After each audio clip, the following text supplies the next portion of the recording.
I know a lot of you out there are looking for what is the protocol that I should use with hyperbaric for my condition. And what I want to say is that you can have 10 or 20 or 100 different people with the same condition, yet the protocol might be very different. There's so much more that goes into developing a meaningful protocol when it comes to hyperbaric or when it comes to a lot of different therapies that somebody might use to try to improve their health. And in this video and the series of videos that follow, we're going to discuss exactly how to approach a meaningful protocol and how to really extract the benefits that you're trying to achieve. So in today's video, we're going to talk about protocols, but more importantly, how to start thinking through protocols in a very different way. But let me start by saying this. We get a tremendous amount of feedback and comments and questions in the channel, and I really appreciate your attention.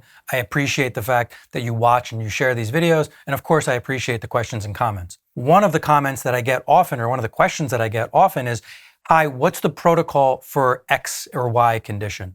Two reasons I don't answer those. The first is, there are in fact a number of details that go into creating a protocol, and for me to deliver a protocol on a condition using a tool through this channel would just be inappropriate. Secondly, in order to really make a meaningful protocol, I would need to know so much more about you other than what you've been diagnosed with. A diagnosis is just a name to describe a condition, but as you well know, you could have 5 or 10 or 100 people with the same diagnosis that have very different stories, whether it's their past history, their family history, how that disease is progressing in their body, what other therapies are you using and combining with hyperbaric. There's so much that would go into the protocol that to just say, oh, for this condition, we would do that, would be to really underutilize and misrepresent this tool. So as we talk about protocol, what I'm trying to help people move away from is attaching a protocol to the name of a condition.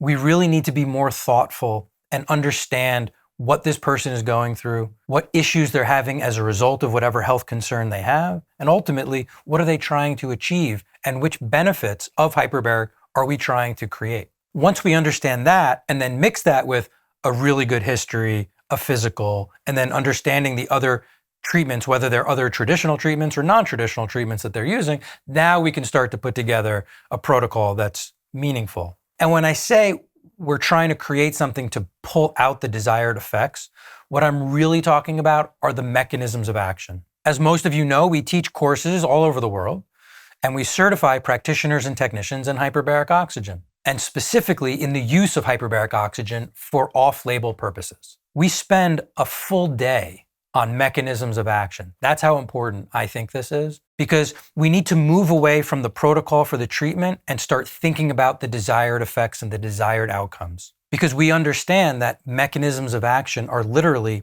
what is happening to this person inside this chamber. And we want to understand that at lower pressures, what's happening to this person? At higher pressures, what's happening to this person? After 5 hours or 10 hours or 20 hours, what is this person's body going through and what types of benefits should we start to understand? What are the short-term benefits of hyperbaric? What are the long-term benefits of hyperbaric? And where is that line? If we can start to look at it through this lens, developing the protocol will become a no-brainer for everybody. And that's what I want to teach you. I don't want to teach you to memorize a list of protocols for a condition. I want you to learn how to think through a process and think through a patient's history and their health issues and their health goals, and then develop something that you know is going to get them where they're wanting to end up. By definition, a protocol is really just a list of for this, do this, as if we can't think through those details. And I believe that we will never reach the full potential of a tool as diverse as hyperbaric oxygen without really understanding that bigger picture. And that's really why we spend so much time in these courses on this topic. That being said, it doesn't mean that we should throw the concept of protocols out the window. It certainly should give us a starting point, a place to begin the thought process.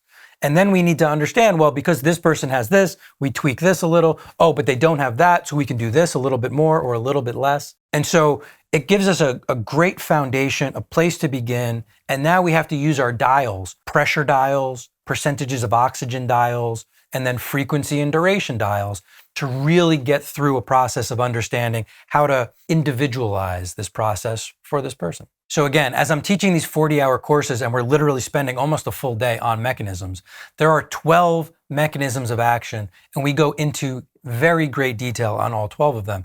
And these are not controversial mechanisms of action. If you go into the combined literature and the thousands of studies there are on wound care and gangrene and necrotizing fasciitis and burn recovery, all the on-label purposes of hyperbaric, these mechanisms are on repeat throughout all of that literature. And then what we're doing is we're taking those mechanisms of action, we're understanding what they mean exactly, and which treatment parameters seem to create those specific effects. And then we turn to all the off-label uses of hyperbaric, and we look to understand how we can start applying those mechanisms off-label. That's the whole thought process. And as we talk about all 12 of those mechanisms, what I would say is they really get broken down into 4 categories. One is antimicrobial. Even in traditional hyperbarics, we use hyperbaric oxygen to help fight infection, whether it's gangrene, necrotizing fasciitis, osteomyelitis, cerebral abscesses. These are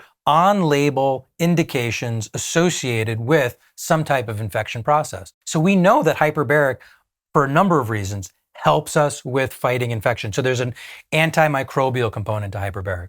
The second category would be immunologic or immune modulating, meaning it has an effect on your immune system. There's 2 pieces of that. One is the effect that hyperbaric has on reducing the inflammatory response, reducing the inflammatory cytokines, increasing the anti-inflammatory cytokines, and then also increasing the regulatory cytokines, creating a much stronger and more balanced immune system. And the second part of that is upregulating of our immune system function also to help fight infection. So we get this antimicrobial because of the environment. And then on the immune side, we have this reduction of inflammation with an increase in our capacity to help fight infection on our own by boosting our immune system. The third category would be mitochondrial benefits. In other words, we talk at length about oxygen as a nutrient. It's literally part of the fuel that our bodies use to create ATP or cellular energy. And so there's an entire realm